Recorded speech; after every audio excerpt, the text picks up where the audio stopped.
Liga 1 dari permintaan klub-klub agak berbeda sedikit. Dan itu bagian tentu bagaimana kita memastikan ya, ekosistem sepak bola ini menjadi industri olahraga yang besar.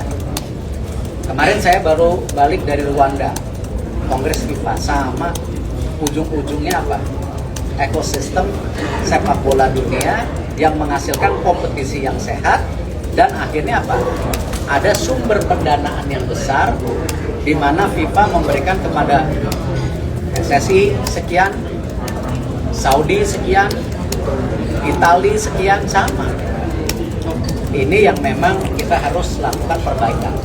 Ya, itu merupakan salah satu pernyataan yang disampaikan oleh Pak Erick Thohir selesai melakukan pertemuan dengan Asprop PSSI tentang pentingnya ekosistem industri olahraga yang besar untuk sepak bola Indonesia. Nah, jadi pada saat Pak Erick Thohir menjadi Ketua Umum PSSI, sampai saat melakukan pertemuan dengan Asprop PSSI ini teman-teman, aku sering mengikuti dan mengamati pernyataan-pernyataan yang dikeluarkan oleh Pak Erick Thohir selaku Ketua Umum PSSI. Dari sekian banyak pernyataan-pernyataan yang beliau keluarkan, salah satu pernyataan yang paling sering dan paling banyak beliau keluarkan, industri olahraga yang besar. Bagaimana bisa itu diciptakan untuk di Indonesia? Lihat, silahkan teman-teman lihat replay pada saat beliau dinyatakan resmi menjadi Ketua Umum PSSI. Itu merupakan salah satu statement yang beliau sampaikan. Industri sepak bola harus ditingkatkan. Kemudian pada saat Pak Erick Thohir bertemu kembali dengan tim-tim Liga 1 Indonesia, kembali industri yang disampaikan oleh Pak Erick Thohir. Dan ini yang terupdate lagi pada saat bertemu dengan Asprop PSSI, industri ekosistem yang sehat terus digaungkan oleh Pak Erick Thohir. Nah, kalau kita runut dari statement-statement tersebut, kita bisa membaca arah apa yang diinginkan oleh Pak Erick Thohir. Nggak mungkin kalau misalnya pernyataan-pernyataan ataupun statement tersebut terus diulang-ulangi oleh Pak Erick Thohir, ya amat sangat membingungkan jika di sisi tersebut tidak difokuskan oleh Pak Erick Thohir. Pasti karena sering digaung-gaungkan, industri bisnis sepak bola Indonesia pasti menjadi titik sorot dari Pak Erick Thohir. Kemarin Pak Erick Thohir pergi ke Rwanda menghadiri Kongres FIFA. FIFA pun menyampaikan hal tersebut kepada Pak Erick Thohir. Mendengarlah ya bagaimana cara FIFA tersebut menghasilkan, menyehatkan industri mereka. Nah, yang pertama, mereka buat dulu ekosistem sepak bola dunia yang sehat. Turnamen-turnamen mereka yang sehat. Walaupun debatable, pasti ada perdebatan. FIFA korupsi, mafia, ini itu, quote and quote, pasti bertebaran di media sosial. Tetapi kita bicara substansia dulu. Bagaimana FIFA menciptakan kultur sepak bola yang mereka buat sehat, industrinya besar, uang pun besar. Disampaikan oleh Pak Erick Thohir, sumber dana FIFA jadi besar. Kemudian ketika sumber dana itu besar, uang yang mereka dapat itu besar, mereka bisa memberikan ke PSSI uang ataupun bantuan pada Saudi Arabia dan negara-negara lainnya. Nah, kenapa FIFA bisa membantu negara-negara tersebut? Karena punya uang dari ekosistem yang sudah mereka bentuk dengan bagus. Sekali lagi, pasti di komen ada perdebatan juga. Mafia bang, FIFA menggenjot setiap kali pemain-pemain sepak bola seperti robot ini itu. Tetapi kita bicara dulu ya. Core yang kita bahas itu ekosistemnya dulu, industrialisasi, bisnis seperti apa yang disampaikan oleh Pak Erick Thohir dari awal sampai saat bertemu dengan Asprop PSSI ini. Lalu kita tarik dari apa yang dilakukan FIFA tersebut ke PSSI dan Liga Indonesia. Kalau ekosistem kita sehat, industrialisasinya kuat teman-teman, sumber dana besar, maka akan lebih banyak uang-uang tersebut bisa menyentuh kepada klub-klub yang ada di Liga Indonesia. Bukan hanya Liga 1, Liga 2, dan seterusnya. Ketika sumber dananya itu sudah berputar ke berbagai lini klub-klub yang ada di Liga Indonesia, maka klub-klub pun akan bisa lebih mandiri dan bisa melakukan improvisasi sesuai dengan apa yang mereka butuhkan. Kita flashback sedikit.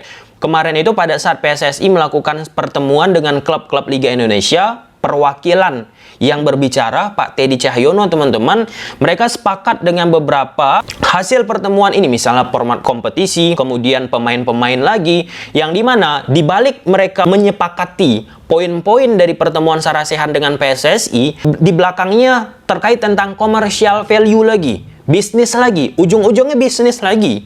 Nah, ini mungkin ada yang nggak sepakat juga tentang format daripada kompetisi. Nah, kalau misalnya teman-teman tanya kepada aku, idealnya seperti apa ya? Nah, yang bagus ya seperti sekarang ini, kompetisi full. Kalau misalnya ada playoff ataupun pakai semifinal ataupun final, teman-teman, kan ya capek-capek peringkat 1 nggak menjamin juga menjadi juara, kan seperti itu analoginya. Tetapi apa yang disampaikan oleh klub-klub Liga Indonesia, PSSI, kembali ke ekosistem industri tadi. Nah, salah satu parameter bagaimana melihatnya, ini udah kita bahas kemarin. Aku sedikit flashback aja. Rating Liga Indonesia kita sekarang ketika kompetisi full, teman-teman, ujung akhirnya lah ya, ketika misalnya tim A, B, C, D, E memastikan juara di pertandingan terakhir ataupun di beberapa pertandingan terakhir, itu rating TV-nya nggak begitu top performa. Namun sebaliknya, di Liga Indonesia kita ini kalau misalnya ada partai semifinal, babak final, teman-teman, itu antusiasnya itu gede banget. Nah, artinya ketika rating televisi itu bagus, iklan banyak, sumber dananya besar. Sumber dana besar itulah bisa dikelola oleh PSSI lewat apa? Hak siar televisi. Sekarang sumber dana selaku operator sepak bola Indonesia kita, dalam momen ini PT LIB, overall semua, udah termasuk ke sponsor hak siar televisi, teman-teman, hanya menyentuh 400 miliar. Aku katakan hanya menyentuh. Hanya, pakai hanya. Kenapa? Karena kalau kita lihat liga-liga lain, misalnya Liga Jepang, Liga Arab Saudi, kemudian Liga Australia, dan seterusnya, teman-teman, harusnya angka 400 miliar itu bisa lebih tinggi lagi beberapa kali lipat. Kita bicara realita apa yang terjadi di kompetisi sepak bola Indonesia kita. Kompetitifnya liga kita itu bagaimana? Lihatlah. Jadi pakai parameter juga. Lalu pernyataan-pernyataan lain yang ada korelasinya ke ekosistem industri. Kompetisi yang sehat, teman-teman, diperbaikilah dari bawah-bawahnya dulu. Dari bagaimana pembinaan, Pak Erick Thohir bilang kalau bisa mulai dari usia 9 tahun. Kan dari bawah dulu nih, diperbaiki total, teman-teman. Lalu ada wasit-wasit, kemudian infrastruktur, banyak. Dari bawah-bawahnya dulu sehingga di atasnya nanti udah kuat, membuat kompetisi itu pun sehat, ekosistemnya pun sehat, sehingga sumber dana yang diharapkan oleh Pak Erick Thohir bisa terrealisasi dengan optimal. Nah, ada beberapa poin yang disampaikan oleh Pak Erick Thohir di pertemuan tersebut, teman-teman, yang selain daripada ekosistem ada pembinaan tadi, mulai dari 9 tahun untuk bisa bersaing di Piala Dunia 2034-2038. Kemudian nanti ada turnamen Liga 2 dan Liga 3 ketika Liga 1 mulai, sehingga tidak ada kekosongan ataupun quote and quote nganggur ya pemain-pemain dari Liga 2, Liga 3 dan wasit-wasitnya. Lalu ada kerjasama yang dilakukan oleh PSSI dengan Federasi Sepak Bola Jepang terkait tentang liga, kemudian manajemen, terkait tentang hal-hal seperti itu, dan sepak bola putri. Lalu Australia terkait tentang sport science. Ini udah kesekian kalinya kita sampaikan, teman-teman, di Indonesia itu 7.000 pelatih total.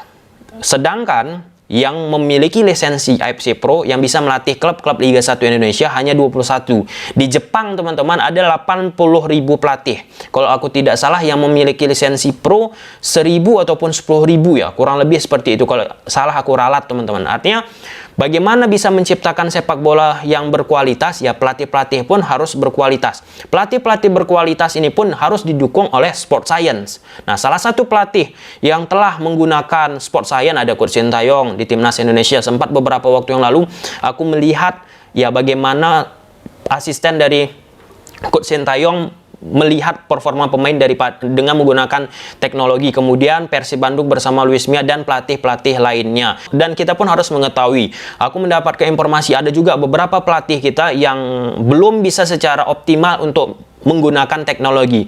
Karena apa? Karena belum memahami secara lebih utuh. Nah, itu salah satu hal yang harus kita ketahui. Kemudian bertemu dengan AFC, bagaimana sinergitas agenda AFF, AFC, FIFA Matchday, dan seterusnya. Dan banyak lagi ya pertemuan dengan Argentina, Inggris. Tapi dari itu semua, teman-teman, ingatlah, ini udah kesekian kalinya Pak Erick Thohir mention industri sepak bola yang ada di Indonesia. Oke lah, tentang format kompetisi, tentang aturan pemain asing udah pernah kita bahas di video-video kemarin, silahkan dilihat. Bye. ya, ekosistem sepak bola ini menjadi industri olahraga yang besar. Kemarin saya baru balik dari Rwanda, Kongres FIFA, sama ujung-ujungnya apa? Ekosistem sepak bola dunia yang menghasilkan kompetisi yang sehat, dan akhirnya apa? Ada sumber pendanaan yang besar di mana FIFA memberikan kepada PSSI sekian, Saudi sekian, Italia sekian, sama. Ini yang memang kita harus lakukan perbaikan.